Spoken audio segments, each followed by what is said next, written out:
Okay, so we're going to look at man is the image of God or evolved ape. This is the key subject for evolution. Age of the earth is going to be key to removing theology, and it's going to be key to giving enough time for the impossible to become possible.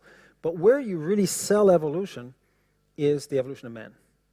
People don't really care about bacteria. They don't really care about a reptile that changed into a bird. Yeah, that's sort of bizarre, but I don't really care. But the fact that I came from a monkey, or the ancestor to a monkey, people care about that.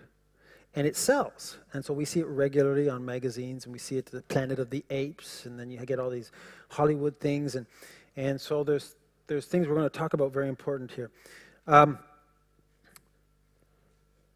Now, I started this, was once I remember in Granby, south of Montreal, I was giving this talk, and I started with this, which is obviously not a real picture. It's just a drawing.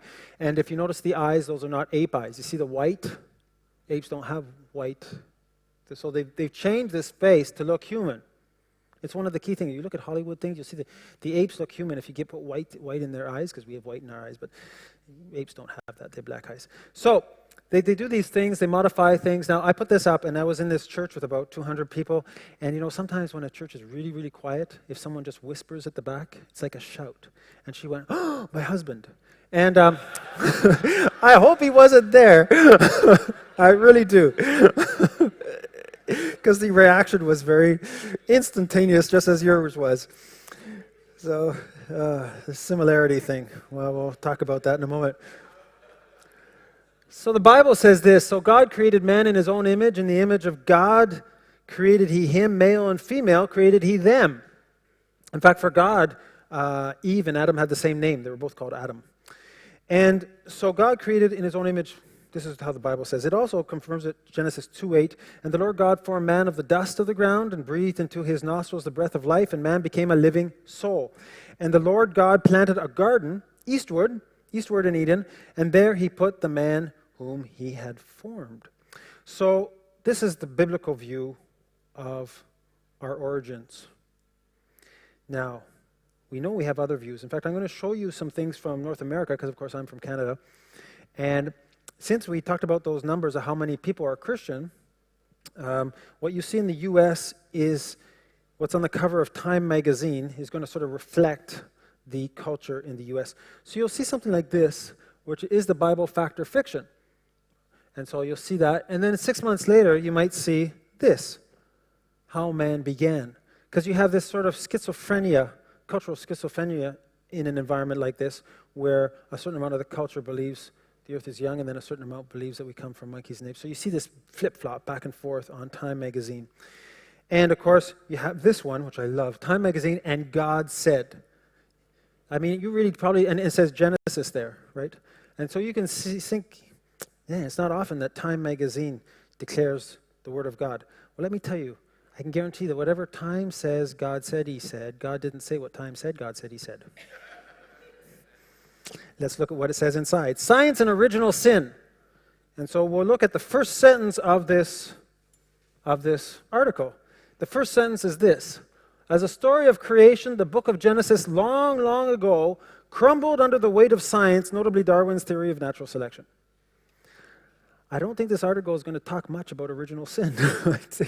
They just sort of, it's gone in the very first sentence. And there's 2 more pages to go. So there's not worth going through the rest of it. So you can see how important, you know what? People say, well, can't you be an evolutionist and a Christian? Yeah, you can, but your theology is really bad. And your understanding of the Bible needs to be improved. Someone who walks with God wouldn't do that.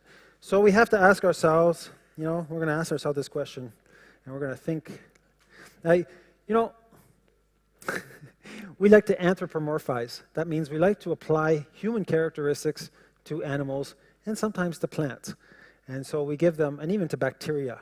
And we say, they think this, they organized this, they did this. They don't have brains, bacteria. So they didn't get together and have a meeting. We look at this, oh, he's thinking great thoughts. No, he's a monkey. He doesn't think. He's probably scratching his chin because it's itching. It's a little more basic. Now, Sir Richard Owen was the top anatomist while he was alive in England, actually Europe probably. Well, France would never say that because you guys you've always, for hundreds and hundreds of years, you have this competition between the French and English, even though your monarchy is like part French. Anyway, I won't get into that. And German and everything else. Richard Owen, and you can see here, he's the one who coined the word dinosaur. He was a Christian, strong creationist, strong, I don't know whether he was an Anglican. I have a feeling he was, but he was strong in his position of the Bible. There were several people like that in England at that time. Another one would be Lord Kelvin or William Thompson, where we get the degrees Kelvin. He was another person. And these people strongly opposed this move of making apes out of humans. Strongly opposed. See, Darwin didn't just, his book didn't just appear out of nowhere. He'd been writing it for 20 years. And in fact, the only reason he actually published it was because a colleague of his had already written the same thing, and he copied it, and that person was coming over on the boat, and he wanted to get it out first. And it's well recognized now that Darwin plagiarized a part of his theory from Wallace. Now, Richard Owen, being a top anatomist, knowing that this thought process was happening within the realms of science, where they were starting to consider the origins of humans being animal, he did a study in 1855 or 56, before Darwin published his Origin of Species. He did a study to look at what are the differences between apes and humans. See, we're creationists. We look at the differences. We expect similarities. We have the same creator. We should have similarities. So he does a study. He finds 200. There'd now be more than that. We're going to look at a couple of them because I need you to become good anatomists so you can decide for yourself what the evidence is that supports or not human ape and ape humans, etc., monkey humans. So you have the size of the canine teeth. Yeah, they have very strong, big canine teeth. We don't. We have teeth that can be out of place. You call them canine teeth, but they aren't. So you have the size. You have the jaw, which is larger, and of course opens. It's hooked different. It opens much larger than ours. You have the simian shelf. So you have that plate here, up there, that's different that we don't have. So if you're going to go from ape to human, you've got to have some things disappear. Teeth have to disappear, simian plate. So when we see fossils, we're going to have to see if we can find some intermediate conditions of these fossils. Of course, a lot of focus is around the head, which is quite different, and we have skulls survive quite well, better than some other parts of the body. And so we have quite a few skulls. So here's your ape skull, and here's your human skull. So human skull, about 1,350, 1,400 cc's. Now there's a large variation, that's centimeter cubed, like a milliliter. So you have about from 900 to 1,900 cc's. Some people have really big heads. Okay, you didn't get that. Anyway, now actually on the low end, Jean-Paul Sartre, the philosopher, he actually had 1,000 cc's. He had a smaller head. That didn't mean he was less intelligent. It just meant that the cranial size was small. He had a small head. Now apes, 420, 750. So you can see there's a gap here, okay, between the two, and they have a mean about 500. So if you find a skull that's in the 500, 600 range, you're not talking human unless it's a baby. And here you have the developed eyebrows, right? The extended eyebrow. And what you don't see on there is there's a crest. On the ape, there's often a crest in the middle of the head where it fuses together. So these are some of the differences. Given, of course, brain size became very important around the time of Darwin. Galton, his cousin, measured all these heads, and where they try to determine what the intelligence of people was based on the size of their brain. To this day, people talk about people being pea-brained, or they try to, have ideas like this. A small brain means little intelligence. This, of course, led to many extreme situations where it was claimed in Darwin's day that women were therefore less evolved and intelligent than men because their brains were smaller. In fact, Galton went as far as to say that there was such thing as an intelligent woman, but it was as rare as a gorilla with 2 heads. So I don't know if he was married. But yes, Darwin had some strange views on women. In fact, I have I have a talk that's called The Dangers of Evolution, where I talk a little bit about misogyny. And Darwin, when he got married to his cousin, and actually they had a lot of issues. They had a lot of problems in their family, a lot of sickness because they were too closely interrelated. And in fact, some death also. And Darwin, when he was going to marry his cousin, he was thinking about it, and he wrote about it. And he said, being married is a little bit like a slave. But he says, I have seen some happy slaves. So that's a great reason to get married, eh? If we look at some of the differences, you got the hips are made differently. So you have the chimp hip. Now, chimp hip is very important because it defines whether they walk upright or not. See, chimps are made to walk on all four. So if they get upright, which they do 10% of the time, you notice a chimp will walk like this. Right? You've probably seen that with hip-hop artists, but that's their choice. Okay? They want to do that, right? But chimps don't have a choice. They have to walk that way. We have hips that are made so we can walk in a straight line. So the hips are different, and so there's some differences. Now, there's a lot of talk about the genetics, and the idea is these are chromosomes. So what are chromosomes? If you take the genetic code that we saw earlier on in the film, take the genetic code, and when the cell divides or multiplies, the genetic package gets divided into chromosomes, okay, into packages. These are the packages, we know them, the XY determining whether it's a woman or a man. These are not like a gene, these are packages of genes. Now, what we have here is on the right hand, your left-hand side is the human, and on the right-hand side is the chimpanzee. So the chimpanzee, they talk about the genes being 98% similar. Some of them will go down to 70%. The problem is chimpanzees have a longer genetic code than we do. It's actually 12% longer than ours. So we couldn't be 98% the same since they're 12% more. That's the first thing. Basic math would exclude that. It also represents more than 3 million genes difference, even if it was true. But it's not true. It's the way they calculate the genes. Now, what they do is there's a lot of the genetic code, they don't know what it does. They're just starting to figure it out. That was the same person who was over there? Last time? So that they take the genetic code that they know what it does, and then they compare it, and they exclude the genetic code they don't know what it does. But then you're not comparing the whole genetic code. You're just comparing little sections of it, and that's what they do. Little sections of it that they know what they do, and we don't know a lot of what it does. So it becomes, of course, they get a very close similarity because we have a lot of things that are the same as chimpanzees and many other species, as I'll show you in a second. Let's talk about the chromosomes because they claim, one of the claims in the Collins book, he's a geneticist, he ran the Human Genome Project. He wrote a book called The Language of God. And this book, though he's a Christian, evangelical Christian, he believes strongly in evolution. And his claim for evolution, one of them is chromosome 2.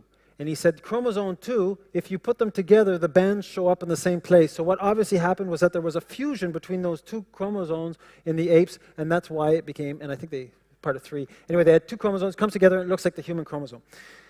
The problem is, no one knows why those bandings show up.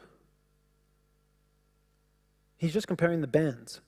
And the real problem is Y looks the same, exactly the same, but genetically we know there's a 47% difference between the Y of the human and the Y of the chimp. But the banding is identical. So what does that mean for all these banding? It means we can't use it as a way of comparing similarity between humans and apes. That's what it means. Secondly, let's look at some of these percentages, despite the issues. We're supposed to be between 70 and 90% the same as chimp, but we're 88% the same as a mouse. We're 73% as a fish, 85% as a cow, you're 84% as a dog. Remember that, I'll get back to the dog thing. 69% as a platypus. Remember that little platypus? We're almost the same amount, similar to a platypus as a monkey. It's not here in the list. You're 50% like a banana. It's not there. 44% honeybee grape, 24%, 18% like yeast. Okay, so you can see there's a lot of things that can be done with these numbers. Whatever you want to relate to, you can choose. Anywhere from 70, 69% up, you could be close to any of these if you want to, your choice. Okay, so obviously genetic proximity is a bit of an issue. That, of course, Richard Owen didn't know about, so he was looking more at the direct fossils. Now, when we look at hominid fossils, what we find is a lot of teeth. For every 100 teeth, we find 22 jaws, 11 femurs, 6 tibias, 5 skull pieces, and a few phalanges. Phalanges are toes, right? So, can you tell if something's walking upright by looking at their teeth? That was an interactive question. You can respond. Can you tell if something's walking upright by their teeth? No. Good. You can respond. It's okay. Just don't throw tomatoes. You can call me names, but just don't call me late for dinner. Okay. So we find a lot of teeth, but it doesn't help us necessarily a whole lot. But you'll see it is important in this story. You do have jaws. That would help us. But it would really help us to have toes. Because, as you know, we talk a lot about bipedalism, right? The capacity for, we walk upright all the time. And monkeys don't. 10% of the time, gorillas 10%. But you see, monkeys are made, and chimps and everything, they don't walk, they climb in trees. They don't have feet.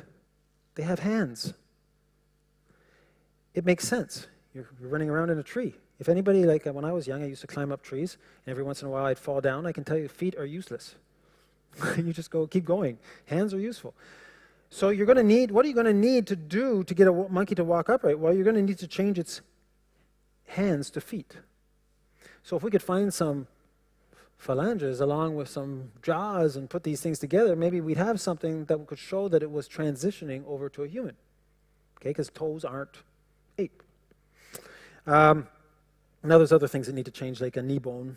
Hip needs to change, as we mentioned, backbone and other stuff all has to change. Inner ear for balance. So let's start our little voyage.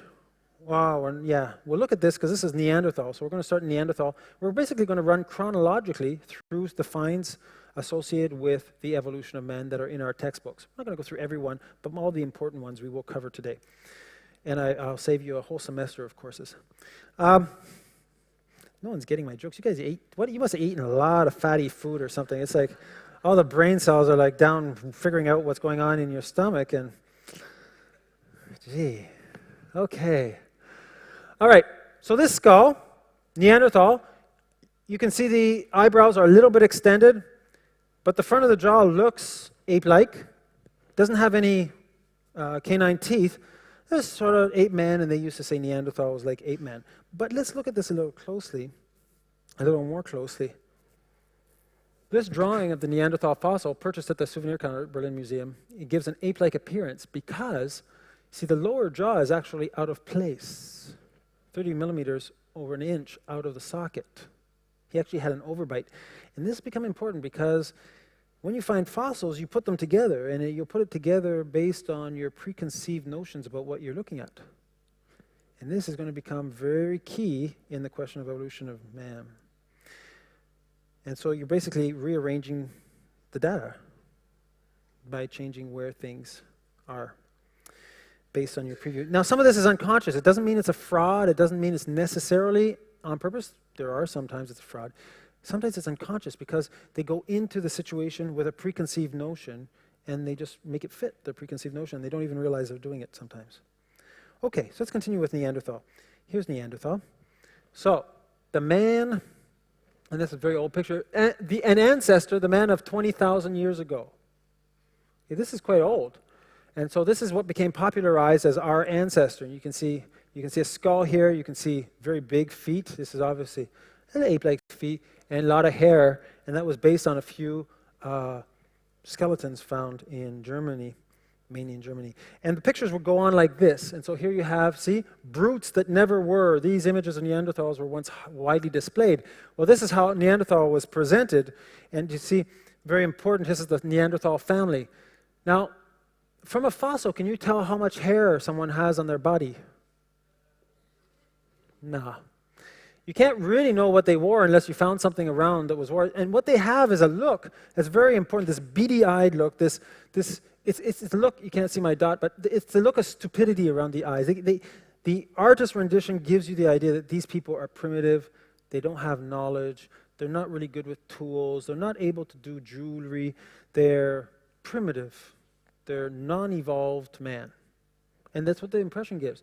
Now, interesting enough, over time this has changed, and he's gone to his local chiropractor and got his back fixed. Gone to his local esthetician, got the hair removed. Now he's looking really human. In fact, he used to be called Homo antiquus, which means ancient man. Now he's called Homo sapiens. You say, wait, we're Homo sapiens. Yes, you are. And he's Homo sapiens neanderthalis, Neanderthal. Neander is a valley in Germany, actually named after a hymn writer, a Christian who wrote hymns who's called Neander. So he's the only person who's a Christian who's been called after an ancient human. But so he's looking more and more human. And this here from Time magazine shows you the variety of faces you can get with a single skull. See, it depends on the artist and what he's thinking. So some of these will look very human, like this one here, and some of them will look very ape-like, like this one here, and that one there. Okay, so it depends, but it's all the same skull. So the changing view of Neanderthal, he now put a hat on him. And in fact, I'm going to show you a living Neanderthal, who is a Russian boxer, Nikolai Valuev. And he has the same Neanderthalic skull characteristics, the flat head, the eyebrow, extended eyebrow. And I could give you more examples of people who have Neanderthal type. In fact, I remember one person came to me and said, when he was in his class on the origin of evolution of humans, and the teacher was explaining about Neanderthal in the description, he said the students were having a really hard time not laughing because he was basically describing exactly how he looked, the teacher. And so now he's very human. National Geographic, 1996, you can see it's a very human picture. And you can see the tibia, thick tibia. They even found, in 1922, much later on, we're skipping ahead a bit, but they even found a Neanderthal-type skeleton in armor.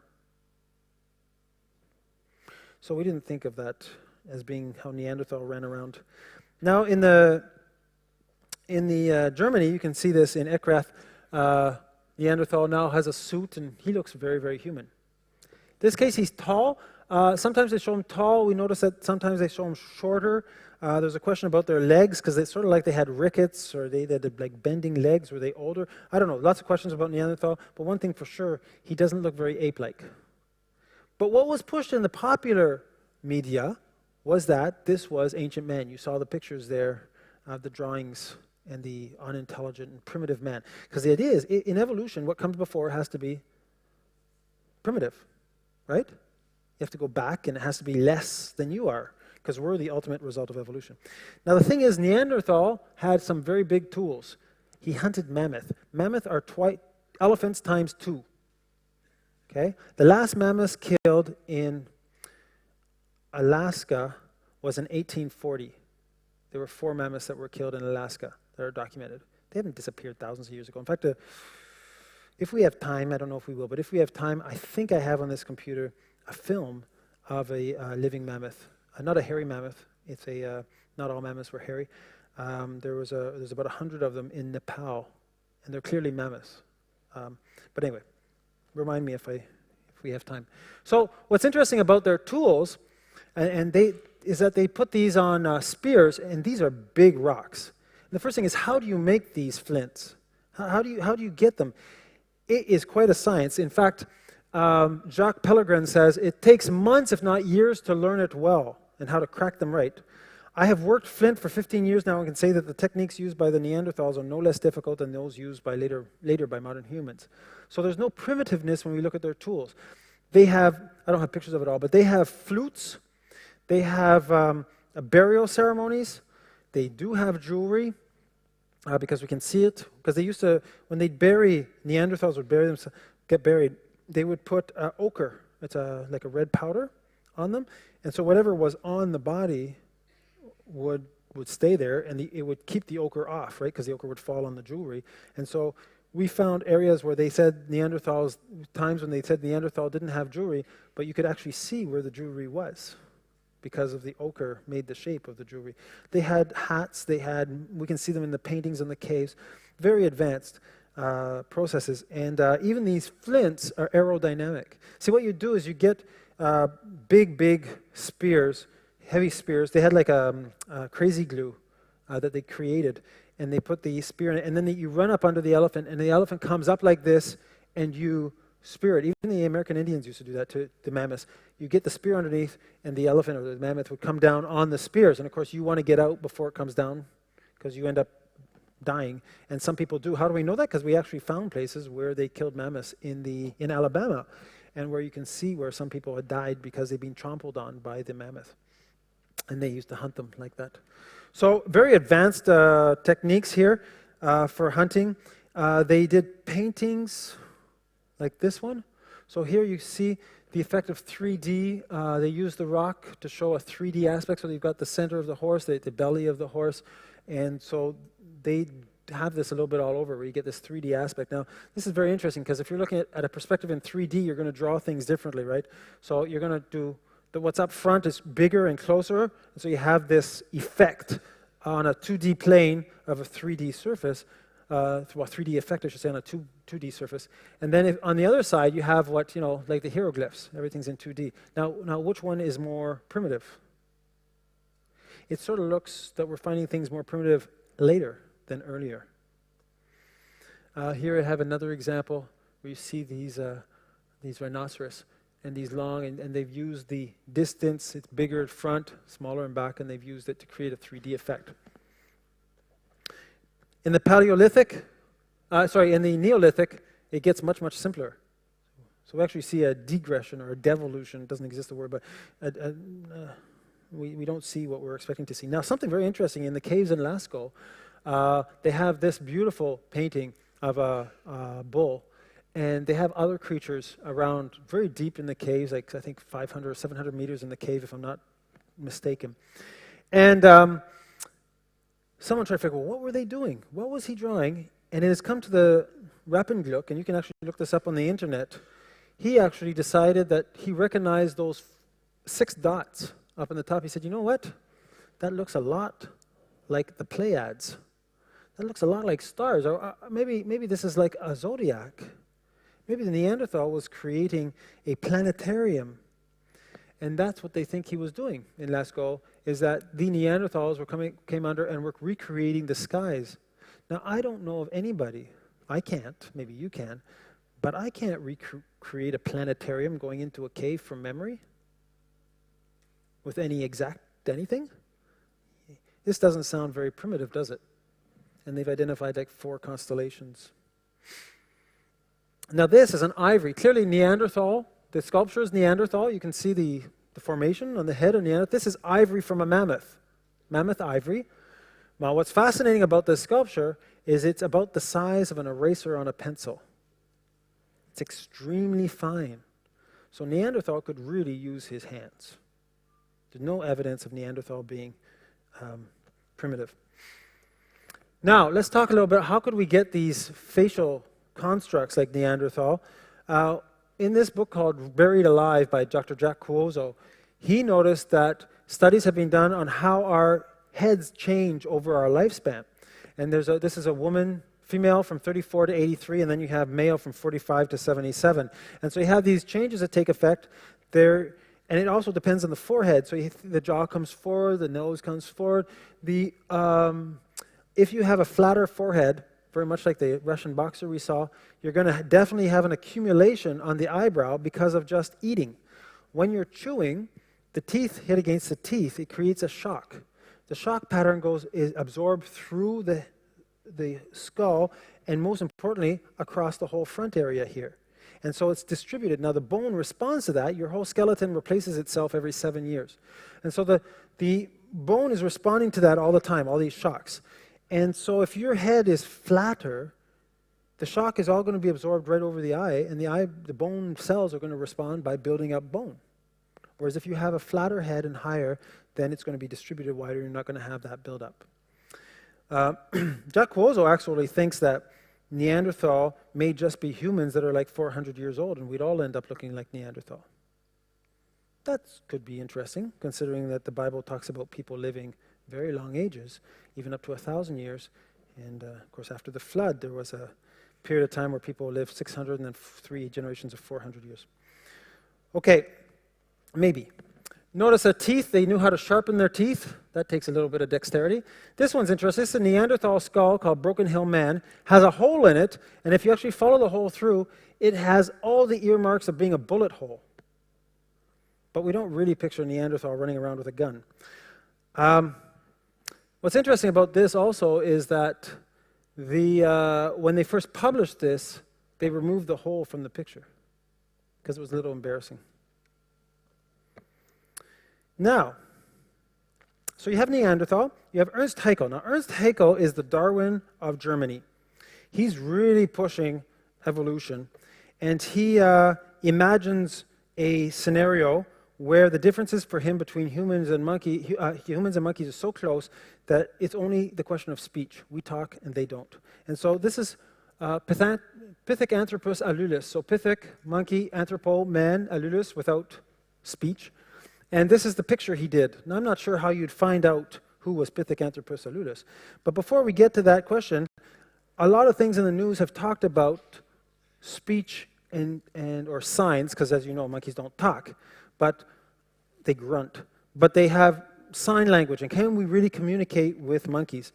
Well, let's read this, because Dr. Savage Rambha, this is Savage Rambha with Kenzie, she believes culture and tradition in many cases more than biology can account for differences between humans and other primates. Oh, can we reread that for a second? Because I know you're running on a little bit slow until we get the carbohydrates in. Of course, if you didn't eat anything that had like fiber in it, then it may take longer.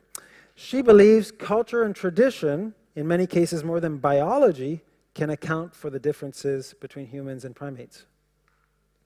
The only difference between you and me and a monkey is the culture? Let's keep reading. They aren't trained in classic human-animal fashion. That's the problem. Like human children, the apes learn by watching. Parents really don't know how they teach their children language. Really? Why should I have to know how I teach Kanzi language? I just act normal around him and he learns it. Really? Because there are a couple issues with this. First of all, there are three things that are clear. They don't have the capacity to manipulate a symbol system given to them by humans and communicate with it. Right? They can't use it. Secondly, we notice that they really don't have anything to say. And thirdly, they do not use such a system in the wild amongst themselves. So this is totally artificial. I mean, you can teach a really smart dog, you can teach 75 words and it will respond to 75 words. Type on YouTube, smartest dog in the world. It's just come out, this dog, it's outlandish. He can do all left, right, up, down. He does everything. Very smart Scottish collie or something. So you teach them a symbol. They're an animal. They're a smart animal, just like dolphins are smart, but it's an animal. Now, a student of Haeckel, Ernst Haeckel, is Eugène Dubois. Now, Eugène Dubois was a doctor, medical doctor, and he went out trying to find Pithecanthropus alulus that we talked about earlier on. So he goes out east, and he gets to the island of Java. And there he discovers what has become known in our textbooks as Java Man. And so what you have here, he actually found, I believe, 2 teeth. I think there were 2 teeth, not 1. But anyway, this is what's on display. These aren't the actual findings. This is a model from a museum. So you have a skull cap. You have a femur. Now, the femur here is human. There's no question about that femur. That's an upright walking human. There's a tooth here, and that's an ape skull. So he puts it all together and says, here, we've got it. We've got the missing link. We've got an ape head with we've got a walking ape here. This is human. Part human, part ape. And you can see it made an impression. You have here, see, there were 2 teeth. And Pithecanthropus erectus. So you have monkey, man that stood upright. Okay? 1894. And so that was published. Now, interestingly enough, it wasn't really accepted because people started asking, well, where did you find these? And so if I'm standing where the head cap, the skull cap was found, the teeth were actually found 3 meters that way. Okay? But the femur, it was found 15 meters that way. If this was the same individual, he exploded. His legs over there, his teeth is there, his head's here. So while he's alive, they were saying, you know what? while Dubois is alive, they're saying, not the same individual. That's a human femur. That's a ape head. Teeth probably belong to an ape. So we don't accept it. And they dated it. They said it was, they didn't date it. They suggested it was 500,000 years old. Now, something I didn't, because we didn't do a special talk on radio, just dating.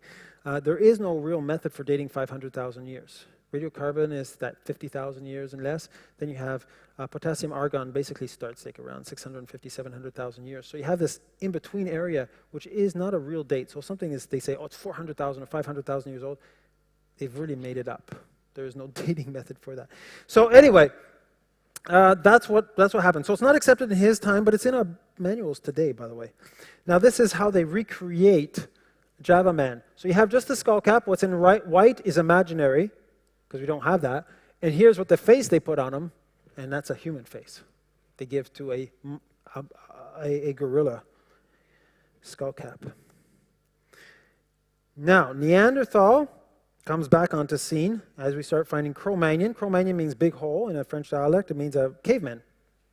So you're looking at Cro-Magnon as caveman. Caveman's always being considered human. And in fact, there are people that live today that look very, very human. These are Cro-Magnon. These are living, well, they aren't living anymore.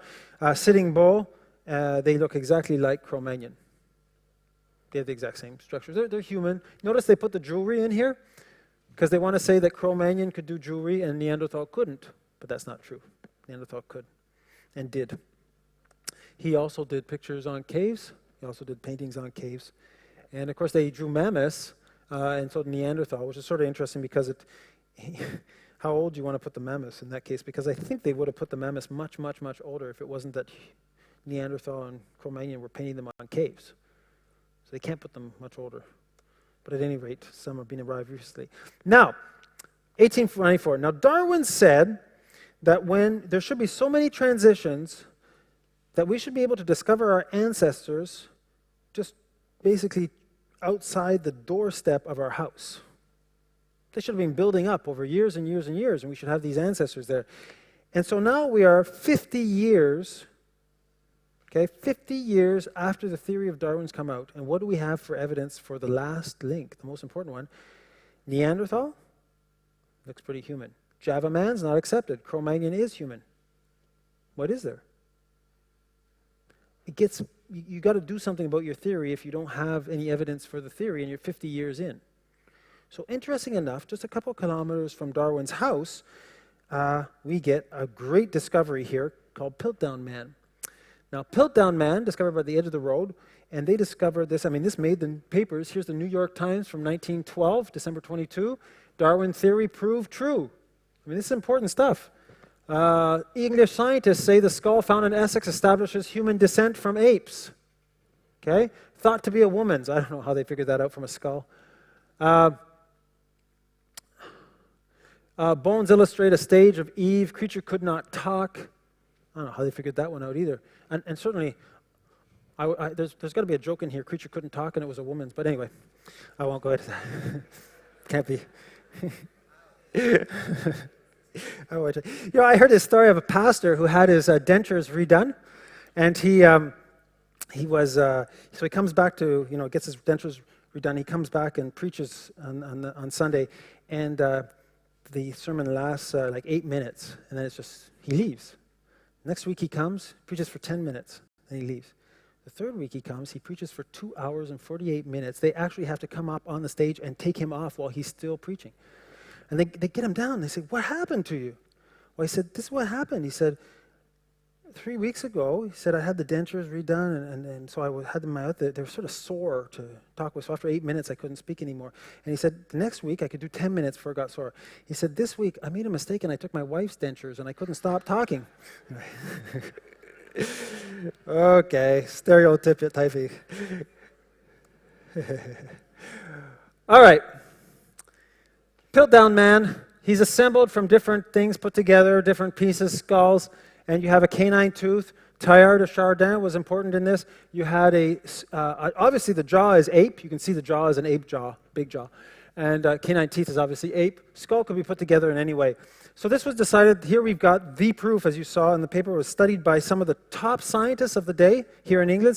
One guy here has published over 600 articles, not on this, but in general, very top scientists, and they could not see something. They could not see that something was wrong with these bones. They could not see that the teeth had been filed. They could not see, despite being scientists whose job is to see things, they could not see that the bones had been artificially aged. In 1957, they discover, 40 years later, that this is a hoax. This is a fraud. Now, the issue with this is that from 1912 on, if you were in the pulpit talking about Genesis, people would come up with the New York Times and say, this is what science has discovered. What are you going to do about it? And unfortunately, many people tried to change their theology and talk about a pre-Adamic race. And maybe there were some subhumans that God had, and maybe Satan had a kingdom before, and that's why there was a chaos, and the chaos had to be rectified because Satan had messed things up before. Very imaginative, very unbiblical. And of course, 40 years later, but the damage that did was incredible. Because Piltdown Man got used in the Scopes trial as evidence, it really became that's all they had. And evolution became accepted based on those few skull pieces, and it turned out to be a hoax, but the damage was done by the time they found it was a hoax. In the 30s, they went back to China. We go back to the east, and a Canadian actually was involved with the very first discoveries of this one that's in our manuals. He actually went to a local drugstore, Chinese drugstore. He wasn't having much luck finding human fossils. He found a lot of animal fossils. His name was Davidson Black.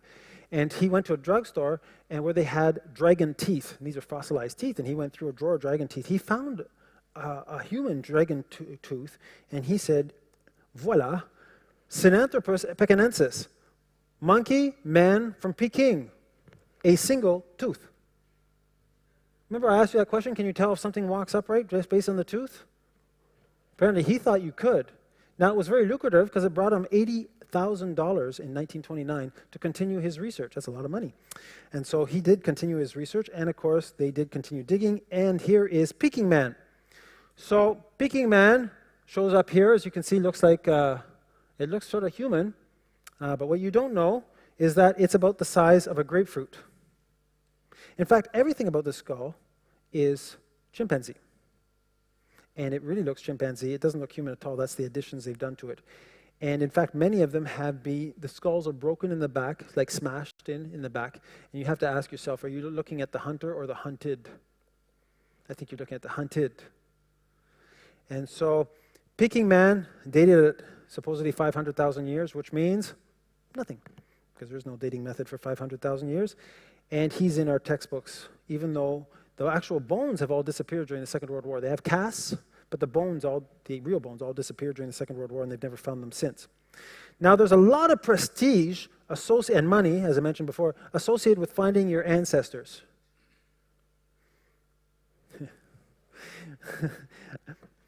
Canada was, of course, populated by a lot of immigration, right? Some of it from here. And where I grew up on a farm in just north of Montreal, Lachute, it's an area where a lot of Scottish people immigrated to. And McGill, who was known for its medical school, was known for its incredibly large, numerous, and availability of cadavers to work on for the medical students. And that was simply because, for money, the Scottish would sell anything, including their dead grandparents. that's the way it was. They had hooks. They would come in. I'm not joking. This is real true. This is not to laugh. This is really what happened. They would cut out the end at night, and they had a hook, and they go and grab the feet, and they bring it out, and off to McGill, get paid. And this is really true. I'm not making that to laugh at Scottish people. They would really sell their ancestors for money. So there's a lot of prestige around finding out who your ancestors were and trying to link it to the evolution of man. So you can't think that this happened in the East in China and that it happened in Europe and in France and in Germany and that nothing was going on in the great US of A. So here is Nebraska Man. So Nebraska Man, 1922. London, actually this was from the London Illustrated Times, but you could see there must be a lot of evidence associated with Nebraska Man in terms of what he wears or doesn't wear, in terms of his haircut, in terms of his tools. But actually Nebraska Man actually was, and you can see here, the dawn of man. This is Nebraska Man. Oh, sorry about the French on top, London, Nebraska. And here you have a tooth, but that's all they had was a single tooth. That whole picture you saw was based, and that whole drawing is based on that tooth. Nebraska Man. Now, it turned out that this wasn't the tooth of a human or an ape. It was the tooth of a pig. And since then, the people in the U.S. really haven't talked much about the evolution of man on their soil, even though there have been some interesting skulls discovered. Now, if you remember, we talked about the genetic similarity between some humans and apes and humans and mice. I'm going to show you, I think, is proof that our closest relative is another creature altogether. It's dogs. See, I've got 5 examples. I think the genetic similarity must be phenomenal. I mean, science is observing, isn't it? So, yeah. You know, I think the evidence is there. I think there's like some major opportunities for lots of research grants. I mean, forget monkeys. Look at this last one. I think this nails it. It's 100% certain. Clearly, there's a relationship between dogs and humans, much closer than monkeys. I think there's research to be done. And actually, funnily enough, I just discovered that there's been a book written by a French scientist about the relationship and close relationship between dogs and humans. So, anyway.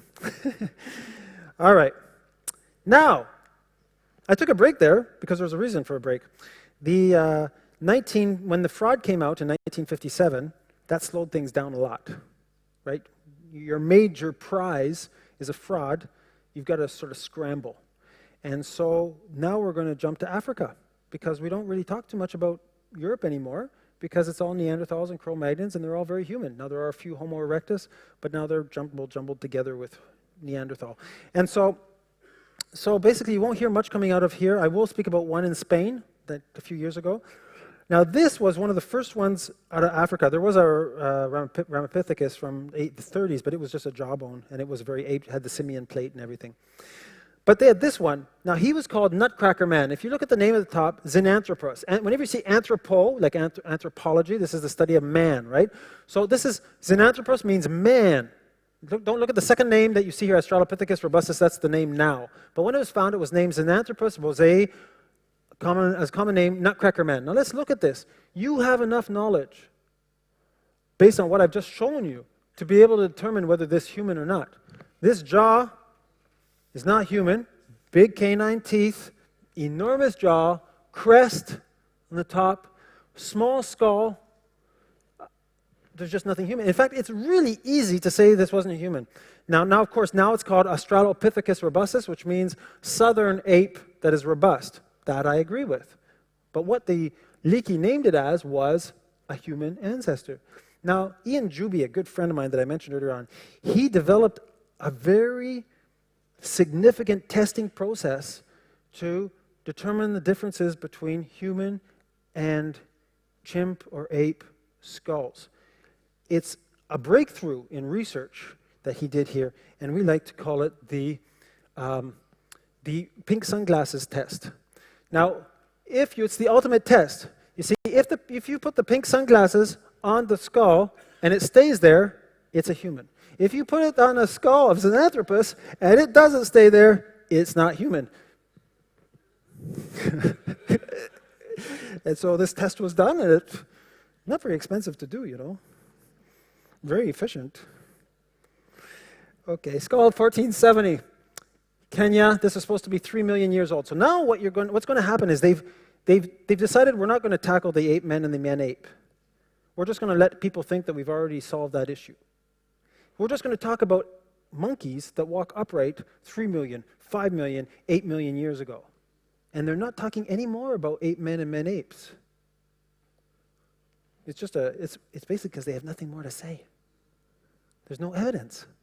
So they talk about this skull. Now the problem with this skull was that it's very high, so it would mean the skull got big, and then small, and then got big again. But evolution doesn't do that. It doesn't go forwards and backwards. And so this was a major rethinking of mankind, right? Now, if you find fossils in the same rock strata, they got to be the same age. It's in the same strata. So in this strata where we find Homo habilis, which is handyman, so you have handyman here. Xanthropus, so Xanthropus, our nutcracker man, is here. They have a stone circle. You have a like fire circle here, Homo habilis, handyman, and there. And you also had a Homo habilis here. So again, this is like a handyman. But in this same strata, you have Rex human skeleton. Now that was discovered in 1913. So if we look at this, right here, I'll get it closer. This has been buried.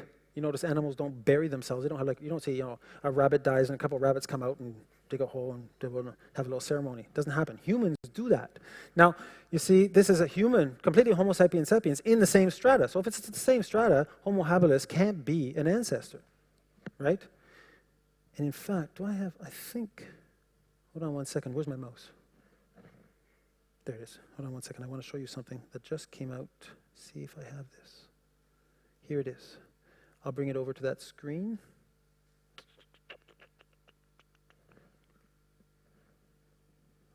Okay. This is from an ICR article at icr.org. And now that resolution is going to hurt me, but let me go up here. How am I going to move it over? How am I going to move it over? Should I just go like this? There we go. Okay, he says human. Now this has just come out like 2 months ago. Skull 5 in Georgia, in the county of Georgia. They've got this specimen, and what's happened is, let me go down. There's a picture down here. Okay, these skulls, basically, it's a heavily built ape-like jaw. It's basically ape-like, and so what the issue is that they found Homo erectus, Homo habilis, Neanderthal type, and Homo sapiens all mixed up in the same cave. So if they're all there at the same time, then that doesn't work anymore, does it? Okay, let me get rid of this. And that's the situation here. Situation here is that this Homo sapiens is well and alive. Now here we have Australopithecus africanus. So this is where we get the famous Lucy. Okay? Named, it was I think 1976, named when the song Lucy in the Sky of Diamonds was popular on the radio. And so these are all Australopithecus. They're supposed to be apes that are walking upright. Remember, they're not even trying to make a half ape, half man anymore. Just let's look at apes. If we can get them walk upright, then they're obviously humans. I like this little thing. Rocking the anthropological world. A second Lucy is discovered in southern Uganda. So, now in actual fact, what they discovered was, I say Lucy or Luke, because if you actually look at the way the hip is here, this is a male. We never had a child through that. And so this is not Lucy, it should be Luke. It's about 40%, which is a rare finding. This is the whole finding. Now, what you don't see here, oh yeah, here it is. You have a knee here. Now, that knee is going to become very important. Okay, so we'll get back to that in a second. But this is what they found. This is all based on that. It's probably the most complete of Australopithecus ever found. So here's what we have, the skeleton. Now look at this side. If we look at how they show it in the manual, in the books, this is what we found. This is what they say we're looking at. That's a human. They've put feet on Lucy. Do you see any feet? There are no feet. No feet whatsoever. So that's not true. Okay, so we've got things that they're adding to make it look more human than it really is. The white part is the addition part. So you have no feet. That's the real truth, or there are no feet. And that's important. The knee bone is what's supposed to be Lucy-like. Supposed to permit Lucy to move. And that's to move upright, sort of intermediate form, they say, even though Lucy has some real problems. Now, this is from In the Age of Mankind by Roger Lowen. Again, you'll see here, for those who can, look at the feet. What's supposed to be black is supposed to be what they discovered, right? That's just lying. I'm sorry. There's never been any feet found in Australopithecus up to today. Okay, so that's just, it's chimpanzee. It's fully chimpanzee. The only thing that's about it is it walked upright. Now, I'll get to the knee in a second. What they discovered was the wrists are for knuckle bearers. So these are, how much time do I have? Half past, okay. So if you notice monkeys, they walk like this. So they have wrists that associate with knuckle bearing. So if you're walking upright, you don't need knuckle bearing wrists, but the Australopithecines have knuckle bearing wrists. So why did they have knuckle bearing wrists if they were walking upright? That's a chimpanzee, and you can see here this is supposed to be Lucy. And so they notice how they do the difference. They say, oh, this is a chimpanzee feet or hands. They're actually hands. And this is Lucy's feet. But Lucy didn't have any feet. She never had any feet. And notice how they talk about the hip that I was showing you earlier on. Now, that hip became a real issue. And can we put the sound on for the computer? I'm going to show you something. These are two little clips. Can we turn down the spots a little bit? Don't have to turn everything off, just down the spots. And let's listen to what happens when Owen Lovejoy, Dr. Owen Lovejoy, he's going to make some observations about the hips, and he's going to correct the issue. Get a big kick out of this. The ape that stood up, it was a revolutionary idea.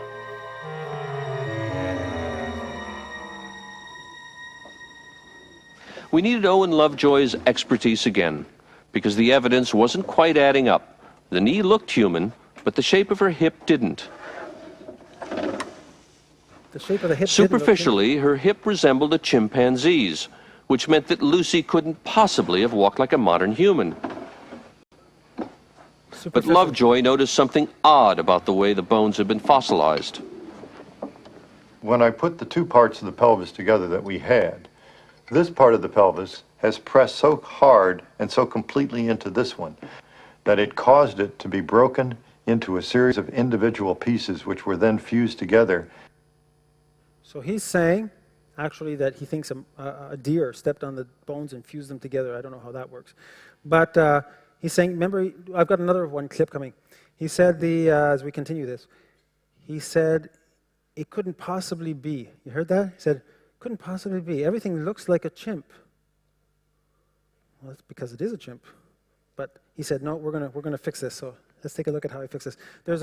You'll hear the presenter make a few comments in there. Goes from here.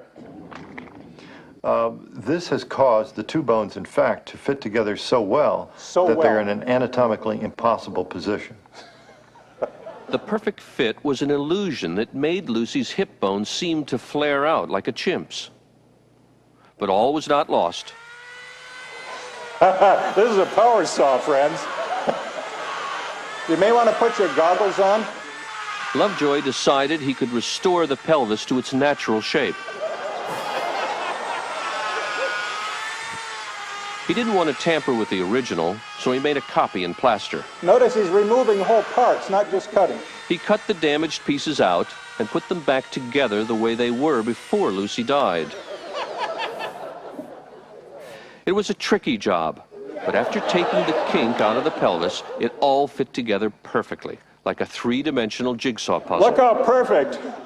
You can read a newspaper through the hole. As a result, the angle of the hip looked... So, when in doubt, get a Dremel and start shaving away parts and then make it so it looks more human. Now, the knee, you remember the Java Man story? Well, the knee, let me show you where the knee was found. We will read it from the discoverer, okay? Okay, let's go down to here.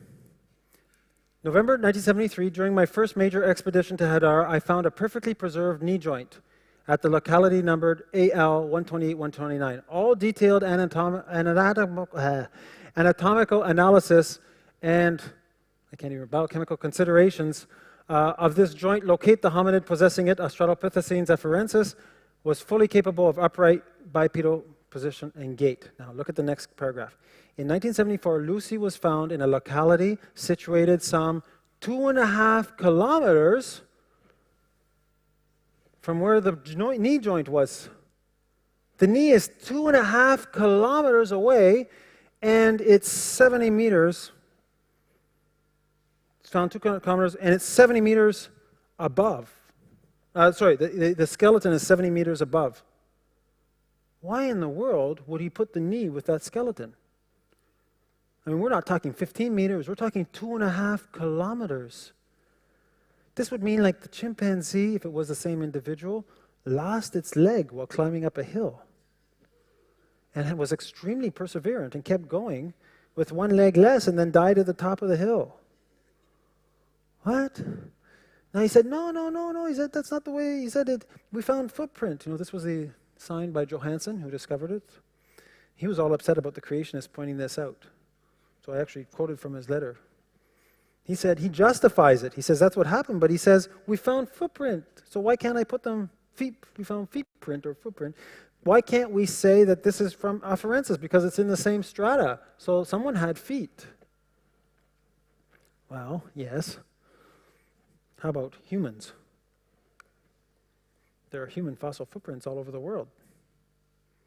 There are even footprints with human footprints inside the dinosaur prints. There's all kinds of things out there.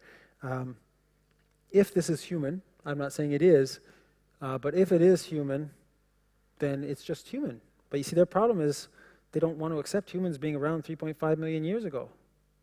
And I say, well, they're right. Humans weren't around. It's just that the monkeys weren't around 3.5 million years ago either. This is a few thousand years ago, right after or before during the flood. So, again, this is an issue. And now she's lost her place anyway, or he's lost his place anyway. And now they're on another branch. So we really don't have really any good ancestors, to tell you the truth. And so that's the story of the evolution of man. Now, I promised you that there have been a couple other things in Europe, and you have the Orca man, or the galetta, which means the cookie. And so basically what they found was that little piece here, and they said this was a 120,000-year-old man in the evolution of man. It was published and everything, and it turned out to be the bone of a donkey. So we have to be careful what we choose as bones in claiming that they're human. Now we notice that humans like water. Apes don't like water. Monkeys don't generally like water, as a general rule. And so they've decided, and this is a real theory, I'm not making this up, that we actually descend from aquatic apes. And they call it the aquatic ape theory. So I sort of made up the design for aquatic ape, but they call it. So here's Meet the Folks. So here's our illustrious human family, of which we've gone through most of them. And that's your... Now, there's the little one, like the Hobbit. Do you remember they came out with the Hobbit and talked about this was supposed to be evolution of man again? And so they were supposed to be isolated and didn't evolve, and they talked about it. And very interestingly, a year later, a couple of years later, 1 year later, I think, this was in the... I think it was a paper from here. The long-running debate about the existence of so-called hobbits of Indonesia has taken a new turn with a study that suggests that ancient people were not an unusual species of human, but modern humans with a growth disorder, and they show this man here, Paddy Ryan. And so, again, misinterpretation of these remains. Now, what happens when you have a worldview that makes you see things that may not really be there is this. National Geographic, 1972, publishes a story, Stone Age Men of the Philippines. And they had a big deal. PBS made a big show on it. Millions of people saw it. They went to apparently they found the Tisdalls, which were this group of people that lived in caves. And they hadn't even discovered fire. And they took an Alouette 3 helicopter and came down. Apparently there was no way to get there by land, so they had to come by air. And there's our picture of the Tisdalls, these very primitive people who hadn't evolved. And there's more evidence for evolution. Now, a couple of years later, a scientist went back, I think it was a German journalist, not a scientist, and she discovered the Tisdalls actually did live, but not in the caves.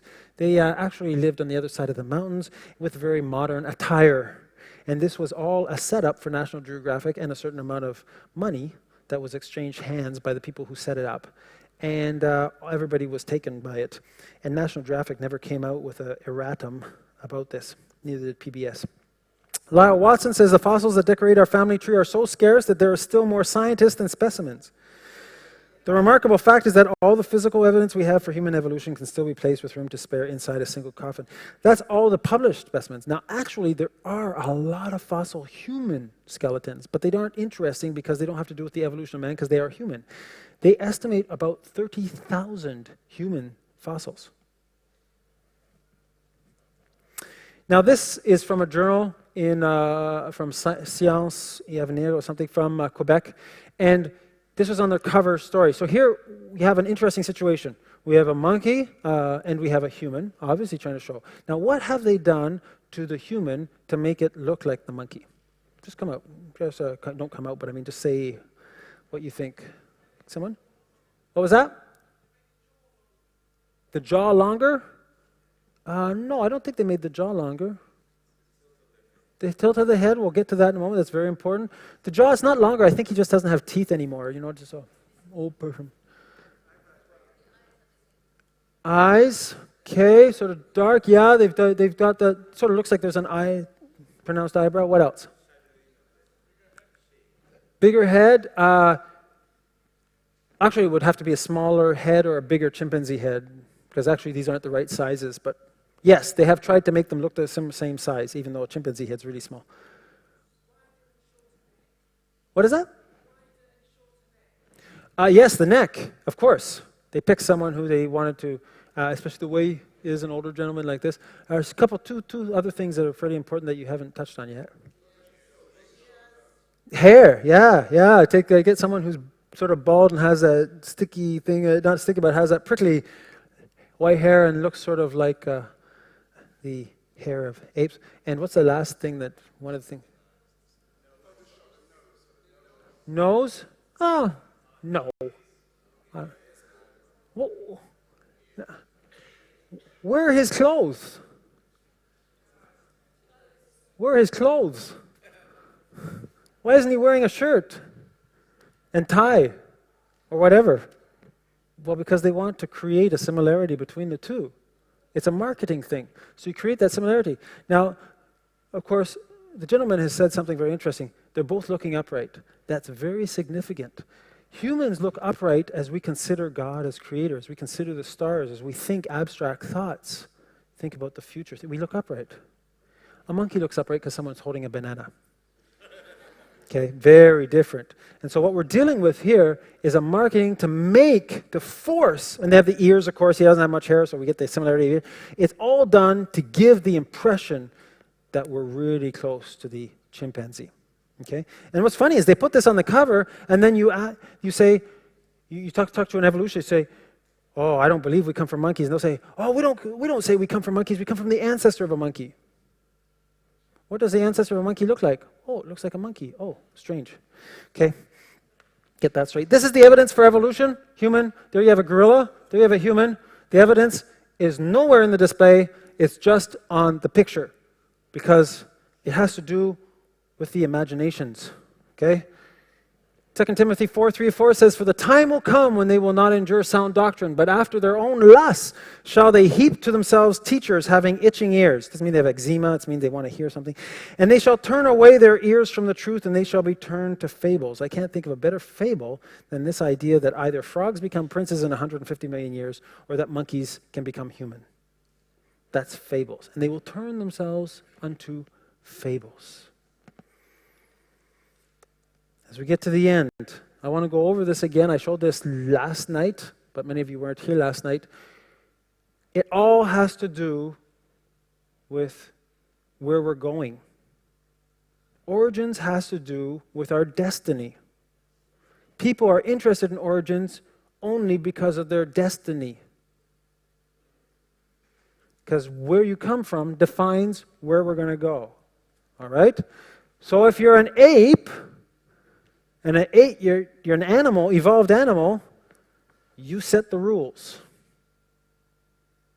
All morality is relative. Of course, if all morality is relative, then that's an absolute.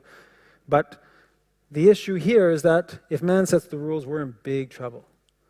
Because who's going to have the right to set the rules? You know, when I was at faculty at university, I used to ask them, I said, do you believe in democracy? Yes. Does democracy define what's right? Yes. Okay, so I'm captured by a tribe of cannibals. There's 6 of them, 1 of me. Let's have a vote. Democracy. Who wants Laurence for lunch? 6. Well, I'm not sure I'd feed 6, maybe 3. And who'd want to Laurence not for lunch? 1. Now, is it now right to eat humans? Huh? You know, I mentioned last night, and sorry for those who were there last night, I was with a youth group. These are real, I tell you, real anecdotes. I mean, I've done over 1,000 conferences, so I've seen a lot of things happen. So I have all these banks of stories to tell you. And so I was with this youth group of 25 people, and I asked them, is it good to eat humans? I like to ask my evolutionary friends, is it good to eat humans? And they said, no. And one said, if a plane crashed and they're all dead. And I said, that doesn't mean it's good. And they said, yes, that's right, it's not good. Okay, good. Everybody said it's not good to eat humans. Excellent. Then I asked them the next question. Why? So the girl beside me said, well, because we shouldn't. Okay, we shouldn't. Why shouldn't we? Well, because it's not right. I said, okay, it's not. Why is it not right? Because we shouldn't. I said, why shouldn't we? Well, because it's not right. Okay, next. Only trouble was, that was the sequence all the way down until I got to this one young individual. You know, for those who were here last night, they'll remember it. This one young individual, he says, and I tell you the truth, this is what really happened. I'm going to use you as an example. Just stay there. He says, maybe the person hadn't had time to accept Jesus Christ as their personal Savior yet. What is this? Convert. I'm hungry. Wow. I don't want to be his friend. So, so why is it we don't eat humans? We eat cows, we eat other things, even though we're 85% like cows genetically, supposedly. Okay, because we're made in the image of God. You get that from Genesis. But you see, if you're an evolved animal, you got a really big problem. First of all, do we put monkeys in prison? No. It'll come to the conclusion, and in 2010, in the Journal de Montréal, which is a local journal in Montreal, the Herbert Reeves, who's one of the top astrophysicist philosophers in Frenchdom, in Quebec, he published this. If you are watching a tiger attack a human, you have to ask yourself on what basis you shoot the tiger. What? Why do you have to ask yourself that? Well, because for him, they're just 2 animals. And if you notice, animals are starting to have more rights than humans now. That is a sad situation, and that's where that leads you. Now, if we're come from Adam, God makes the rules, and the absolutes are from God. And people, they have a real problem with that because they want to control their own destiny, right? And so they have a trouble with that. And that's one of the issues why they turn to evolution, because they don't like the rules God set up, the 10 Commandments, amongst other things. And so then you want to say you come from an animal. But God set the rules. These aren't the 10 opinions of Moses, the 10 Commandments of God. And it also provides a framework and a logical, if you're going to provide for rules to be applied, they have to be applied from someone outside the system who has the right to apply the rules. That's what the 10 Commandments are about. Make sense? So you can really see how anarchy is taking over our society because of this. It's a real, real problem. That's why, you're all here because you were interested in the subject, but every Christian needs to understand the question of origins and how to respond. Now I'm saying it to you, and you're here because you want to know it, but every Christian needs to, because we're not standing up, this is gaining, and we end up with man setting the rules. And I think I wrote a bit about it in that magazine, in the KT magazine, where I talk about no compromise. It's like the last verse in Judges. Everybody does what's right in his own mind. That's a disaster. So, finish up. This is just a monkey scratching his chin. And is this our ancestor, or is this our ancestor? Thank you very much.